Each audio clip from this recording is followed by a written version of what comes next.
입맛대로, 엿장수 마음대로 법안. 더불어민주당과 이재명의 법치 파괴, 이대로 두고 볼 것인가? 더불어민주당이 또다시 상식을 무너뜨리는 법 개정을 밀어붙이고 있습니다. 형사재판을 받고 있는 피고인이 대통령에 당선되면 재판을 멈추게 하자는 형사소송법 개정안과 공직선거법 위반의 주요 구성요소인 행위요건을 삭제해 허위사실 공표죄를 무력화하려는 선거법 개정안이 그것입니다. 이는 특정인을 위한 입법이며 법치주의에 대한 정면도전입니다. 단순한 입법의 문제가 아니라 헌정 질서 자체를 무너뜨리는 일입니다. 민주당이 통과시킨 형사소송법 개정안은 피고인이 대통령에 당선된 경우 법원은 그 당선일부터 임기 종료일까지 공판 절차를 정지하여야 한다는 내용을 담고 있습니다. 이는 형사 피고인을 사실상 면죄부로 보호하겠다는 법이며 형사사법 체계를 기만하는 입법입니다.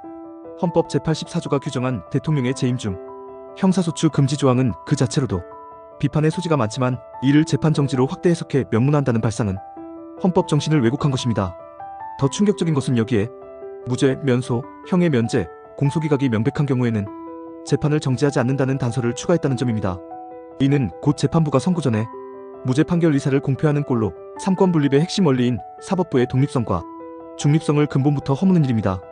누가 보아도 이 법은 이재명 후보 한 사람을 위한 것입니다. 유죄 취지로 대법원이 파기환송한 공직선거법 사건을 비롯해 현재 진행 중인 5개의 형사재판을 중지시키기 위한 입법입니다. 공직선거법 개정안은 그 못지않게 심각합니다. 민주당은 허위사실 공표죄에서 구성요건 중 행위라는 단어를 삭제하려고 하고 있습니다. 이 역시 이재명 후보의 선거법 위반 혐의에서 쟁점이 된 조항을 없애려는 시도입니다. 법률 구성요건의 핵심을 삭제하면서도 그것이 마치 법적 정비인 것처럼 포장하는 행태는 기만 그 자체입니다. 법을 자기들 마음대로 뜯어고쳐 유죄를 무죄로, 유죄 가능성을 제로로 만드는 시도는 사실상 입법 쿠데타입니다. 그뿐만이 아닙니다. 더불어민주당은 대법원이 이재명 후보에게 유죄 취지의 판결을 내리자 조희대 대법원장을 향해 특검을 추진하고 청문회를 개최하며 심지어 탄핵까지 검토하고 있습니다. 전직 대한변호사협회 회장 9명까지 나서 민주당의 이러한 시도를 삼권 분립을 위협하는 사법부 흔들기라며 강력히 규탄했습니다. 재판 결과가 마음에 들지 않는다고 대법원장을 탄핵하려 한다면 어느 법관이 양심에 따라 재판을 할 수 있겠습니까?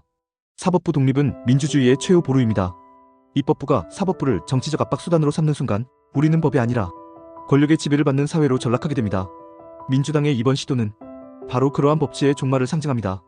형사 피고인을 위해 법을 바꾸고 사법부를 협박하며 심지어 대통령이 되면 모든 죄를 면하게 해주는 입법을 추진하는 지금의 현실은 국가의 근간을 허무는 폭거입니다.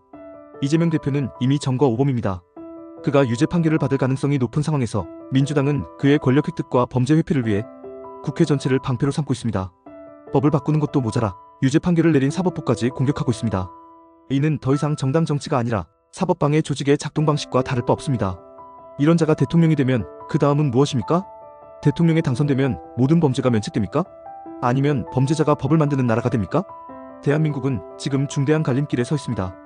이재명이라는 한 사람의 권력을 위해 민주주의의 마지막 보루인 사법권까지 유린하려는 이 현실을 우리는 좌시해서는 안 됩니다.